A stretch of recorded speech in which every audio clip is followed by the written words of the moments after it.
You know that one game you played back in early access and thought, man, this has potential, but it's still a bit raw? Well, HumanitZ has finally hit version 1. And let me tell you, the developers literally rewrote the manual on how to make a zombie survival game work properly. I've spent the last few weeks exploring every corner of this update. And honestly, I'm impressed. We're talking about changes that range from how you survive the first 10 minutes to the complete endgame. This isn't just some basic patch that adds a new weapon and fixes a few bugs. This is practically a new game running on the same engine. And look, I know there are plenty of people who haven't come back to check it out because they abandoned the game months ago. So, if you're one of those people, or if you've never played HumanitZ before, this video will show you exactly why now is the time to give this title a chance. Let's get straight to the point because there's a lot to cover.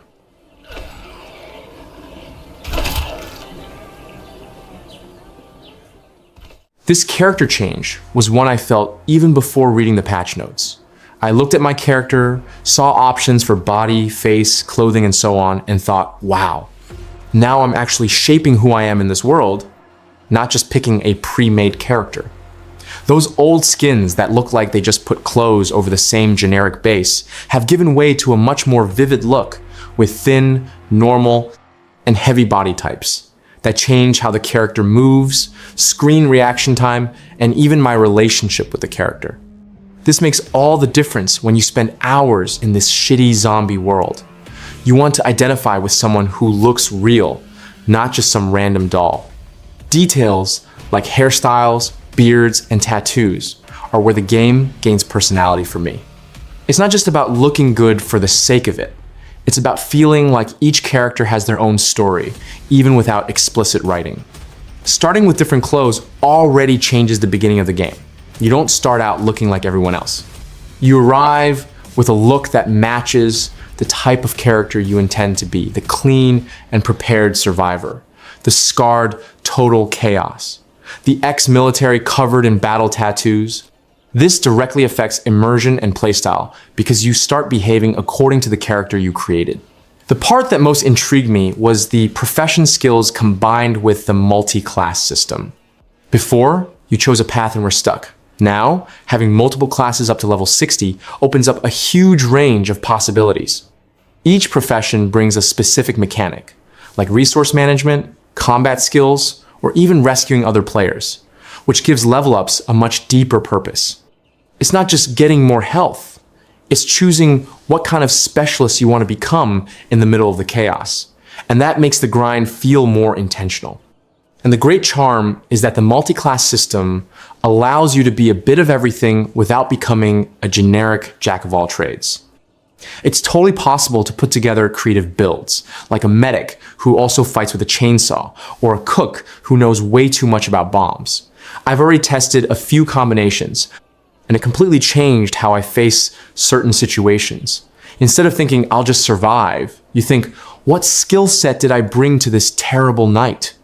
HumanitZ transformed the character from an avatar into a real character, and that's what I love to see most in survival games.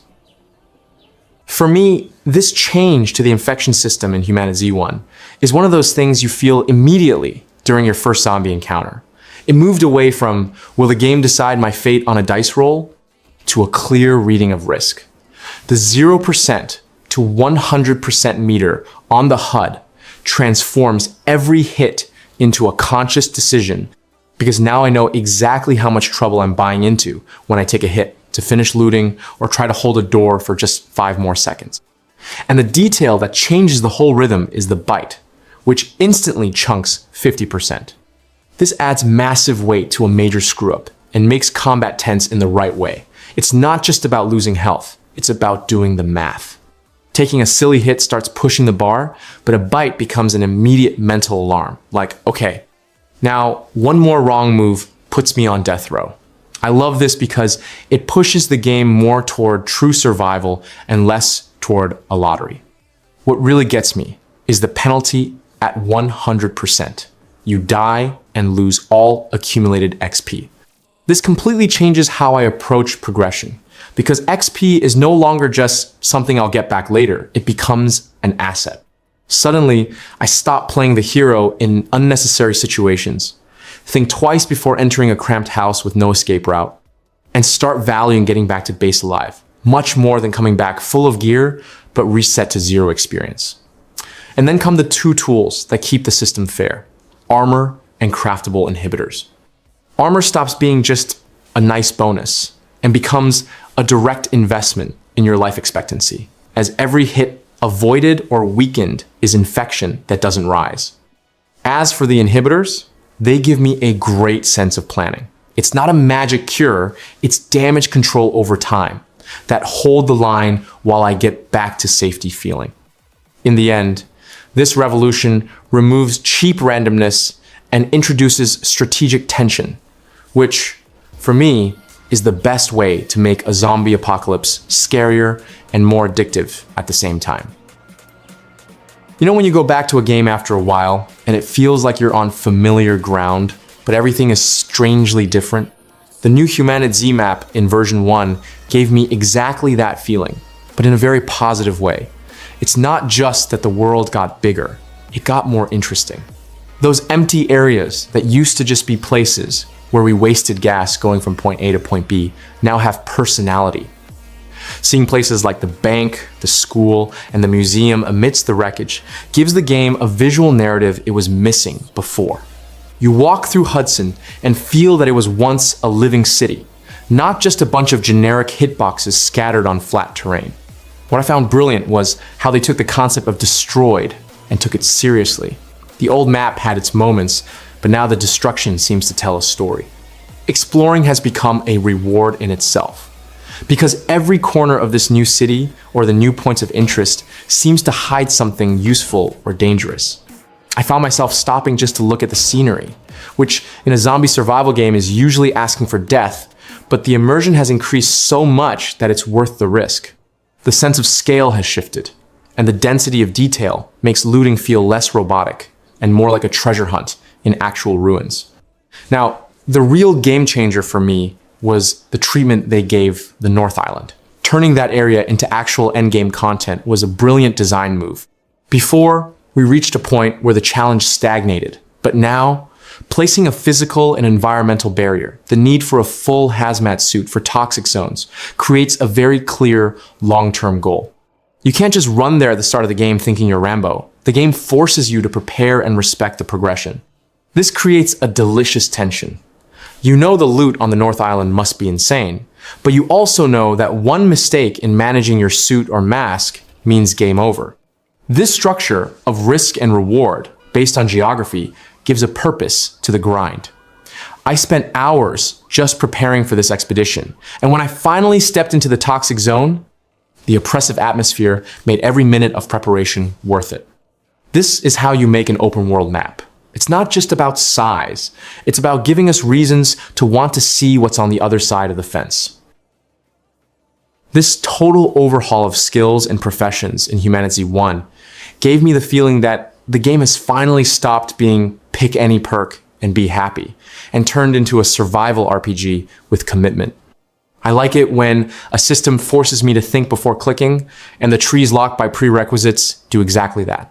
You don't build a character on impulse, you build a trajectory.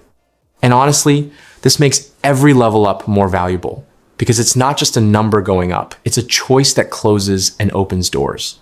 The unique passives per profession are where I felt the strongest change in practice. Before, many builds ended up looking similar in the end, only the path changed. Now, the profession puts a signature on your character, as if the game were saying, this is what you are, and it has consequences. I started noticing that two people in co-op can have much more defined roles without needing to invent house rules. One guy becomes the weapon specialist, another handles survival, and the team actually works better when everyone embraces their strengths. The new division between the weapon tree, survival tree, and class-specific trees also makes progress clearer and more thematic. I like it because it gives that clarity of intent. I want to hit harder and more consistently, goes to weapons. I want to last longer, carry more, and deal with the world better, goes to survival, and the rest is class identity. And since there are prerequisite locks, You feel like you're truly specializing, not just picking the best perk from every corner and becoming a character without personality. Now, let's talk about the elephant in the room, the tougher XP curves in the late game. I have mixed feelings here, but overall, I approve, because the endgame needed a wall to separate I've come a long way from I've mastered my character.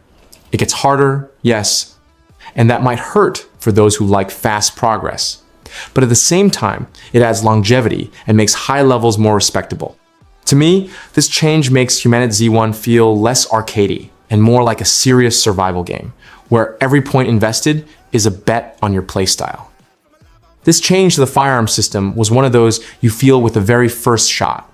The game stopped being an arcade shooter disguised as survival and became something that demands respect for the weapon in your hand. Recoil, sway, bloom, and even jamming transform every confrontation into a technical dance where you need to understand the tool you're using. I love this because it adds a layer of real skill. You can't just hold the trigger and expect the crosshair to do the work for you. Now you feel the weight of the decision to fire. And every poorly controlled burst can mean wasted ammo, or, even worse, taking a hit while trying to reset your aim. The detail of weapons retaining ammo when you drop them is genius, and completely changes inventory management. Before, you dropped a gun and lost everything. Now, every weapon becomes a mobile resource that you can strategically leave at points in your base or trade with allies without feeling like you're throwing bullets away. This creates an interesting metagame. You start thinking about which gun to keep loaded, which to leave empty to save weight, and when it's worth keeping that sniper rifle full, just in case. It's the kind of small decision that adds depth without overcomplicating things. Special ammo is where the system really shines for me. Armor piercing, Dragon's Breath, and Shredder aren't just cosmetic variations. They change entire tactics. I found myself planning expeditions based on the type of ammo I had. Dragon's Breath becomes my best friend in enclosed areas where I can create fire barriers, while Armor Piercing is that ace up my sleeve against tanky enemies that used to be just frustrating to fight. Shredder with Bleeding adds a layer of damage over time that works well for kiting, and this makes every bullet type worth crafting or saving for the right situation. And the reticles adjusted for real chaos complete the immersion package. It's no longer that perfect laser sight that ignores physics and tension. It's an honest representation of what happens when you're holding a heavy weapon with shaking hands in the middle of a zombie apocalypse. This makes combat moments more intense because you need to compensate for bloom, control, recoil, and still deal with the occasional jamming that can kill you if you don't have a plan B. HumanitZ 1 turned gunplay from point and click into master your tool or die trying. And to me, that's exactly what a survival shooter needs. This vicinity loot system in HumanitZ 1 is the type of change that looks small on paper, but when you play, you think, how did I live without this? For me, it cuts out that annoying friction of constantly opening windows, dragging items, closing, and opening again, while the game tries to convince me that organizing inventory is the real threat of the apocalypse. Now I get close to a pile, a shelf, or a workbench, and I simply take what I want, item by item, with a much more natural flow. What pleases me most is the fine control. I'm not forced to swallow the whole pile and then spend 2 minutes throwing away junk, dead weight, and ammo that isn't even for the gun I'm using. I can pick just the essentials on the fly, like bandages, specific ammo, food, and keep moving. This makes looting more tactical and less bureaucratic because my brain stays focused on the risk of the location and the exit route, not on how to fit one more screwdriver into an already packed inventory. And in combat or tense situations, this becomes a real advantage. How many times have you entered a place, heard that zombie noise coming from the hallway, and still tried to just grab one more thing real quick? With vicinity loot, that real quick is finally actually quick. I feel like the game becomes more dynamic and decision-making becomes cleaner. Do I grab 2 useful items and leave, or risk 1 more second to snatch that rare ammo? Now, for Steam Deck and controllers, this is gold. This type of interface reduces clicks, reduces micromanagement, and respects the way we play on analog sticks without turning every session into a fight against menus. Before, the map was an open playground where we ran around without much criteria, but now the North Island has become that forbidden fruit we have to sweat to conquer. The requirement for a full hazmat suit, along with a gas mask, isn't just an artificial barrier. It's a game changer that screams, you're not ready yet. I love it when a survival game has the courage to slow me down and say no. This creates a sensational medium-term goal. I stopped looting randomly and started hunting for every piece of that suit as if it were the key to the final level, which gave my base departures a much greater purpose. And when you finally put on the full kit and enter the toxic zone, the atmosphere changes completely. The sense of vulnerability is constant because you know your life depends on the durability of that equipment. It's no longer just about avoiding a zombie bite. It's about preventing them from tearing your suit and letting the air kill you. This extra layer of tension transforms endgame exploration into something much more tactical and cautious, stripping away that superhero feeling we often get after many hours of play. Another thing that tidied up the house was the arrival of figures like the Money Man. Having dedicated traders and a real use for money gives a whole new value to the junk we find around the world. Before, I left a lot of stuff behind because it took up space. But now, everything has the potential to become a resource in the hands of the right merchant. This makes the gameplay loop rotate better. You go out, fill your backpack, sell the surplus, and equip yourself specifically for the challenge of the toxic island. It's an economic cycle that was missing to give weight to our inventory choices. The World Quest tied all of this together very well. I'm a fan of freedom and open worlds, but sometimes a pure sandbox leaves us a bit lost, walking in circles. These missions work like a compass, giving me concrete reasons to visit dangerous places I might otherwise ignore. They don't take away freedom, but they provide a direction for the adventure. Ultimately, this structure of endgame, economy, and quests transformed HumanitZ from a walking simulator into an experience with a beginning, a middle, and a challenging end that is worth pursuing. This renovated tutorial is a change I didn't know I wanted so much until I played it. Instead of that bombardment of pop-ups that we close by reflex and then get lost 5 minutes later, there are now NPCs and a more organic beginning, as if you were truly entering the world. For me, this greatly increases immersion because learning stops feeling like a manual stuck to the screen and becomes a conversation with the game itself, at the pace of survival. What I liked most is that this onboarding respects the new player without treating anyone like a child. The training quests push you to test the basics in practice and still give you fast XP, so you feel progress immediately. It's that initial nudge that avoids the classic survival problem. A person joins, gets beat up by a zombie, doesn't understand why, and uninstalls, thinking the game is just poorly explained. Here, the game gives you a short track, but lets you feel like you earned every small victory. And even for those who already know the game, this has value. I love it when a tutorial isn't a boring obligation, but an optional warm-up, and the fact that it's toggleable is essential. There are days I want to start from scratch, test a new profession, relearn controls, play with mechanics that changed. And in that case, this tutorial serves as a quick and useful checklist. Other times, I just want to spawn and go straight into the chaos, and the game doesn't get in my way. This change makes HumanitZ look like a more mature and confident game. It's still brutal when it needs to be, but now it stops losing players at the first impact due to a pure lack of guidance. I feel the experience has become more friendly without getting easy. And that's the perfect balance. The game teaches you to survive, but you're the one who actually has to do the surviving. This insane new content in HumanitZ was the moment I realized the game wasn't just polishing what already existed. It was trying to give you real new toys. When weapons like the ZM7 rifle, the Mosin sniper, and even a longsword are added, the combat vibe changes instantly. You start thinking about range, fire rate, noise, and even playstyle, instead of just which gun does more damage. And I really enjoy it when A survival game lets me switch between the pragmatic and the chaotic. Because sometimes I want to be surgical from afar, and sometimes I want to settle it with brute force and desperation. The new traps are the kind of thing that makes me waste time in the best sense possible, because I start imagining scenarios. Shotgun doors and grenade tripwires aren't just base defense. They are map control tools, ways to create escape routes, to turn a hallway into a trap and buy precious seconds when everything goes wrong. I like it because it gives a bit of a Home Alone in the apocalypse flavor. You're not just reacting to the game, you're setting the stage for the game to fall into your hands.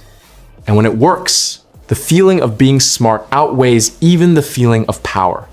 The part with foods, clothes, trophies, and canning stations is where I felt the game becoming more survivor life and less just shooting and looting. Canning, for me, gives a huge purpose to scavenging because it's not just hoarding out of paranoia, it's creating autonomy. And the upgradable generators are another nice layer of progression. A base stops being a warehouse and becomes a project. You start feeling like you're rebuilding some kind of normalcy in the middle of the chaos, even if it's a normalcy powered by engine noise and flickering lights. And then there are the lore bits and XP challenges, which are the spice that keeps you exploring even when you don't have to. I love it when a game scatters breadcrumbs of history and rewards your curiosity because it gives context to the world and breaks the routine of automatic looting. In the end, this whole package makes HumanitZ 1 feel more complete. More options to fight, more ways to defend, more systems to sustain your run, and more reasons for you to leave the base with a plan or leave with no plan at all and create a good story to tell later. This performance and quality of life section is the kind of change that doesn't show up as much in pretty screenshots, but completely changes the feeling of trusting the game. When the save system is refactored for stability, I feel like I can finally get involved with a run without that constant fear of losing progress due to a crash, save corruption, or some other madness. For a survival game, this is huge, because the tension should come from the world and your decisions, not from the fear that the game might just break when you're at your best moment. The longer and more realistic day and night cycles also really affect the pace. I like it because you stop living in that accelerated run, loot, return, sleep, repeat mode and start actually planning. There's time to cross a city, clear a point of interest, handle an improvisation, and still get back with enough light to not rely purely on luck. And when night finally arrives, it feels heavier because it's not just a quick lighting swap. It's a period you respect, prepare for, and sometimes decide simply not to challenge.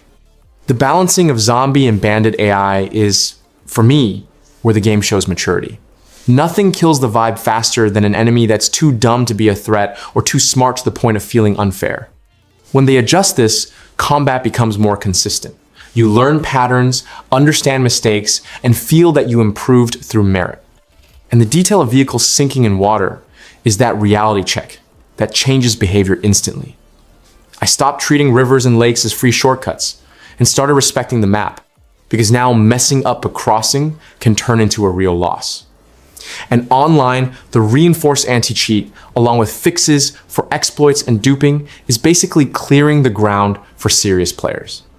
I have no patience for an economy broken by duplication or servers where there's always someone miraculously full of rare items. When this is fixed, loot regain its value, progress means something again, and PvE and PvP feel more honest. This QOL package is what transforms HumanitZ 1 into a more solid game. Less useless friction, less abuse, more real survival.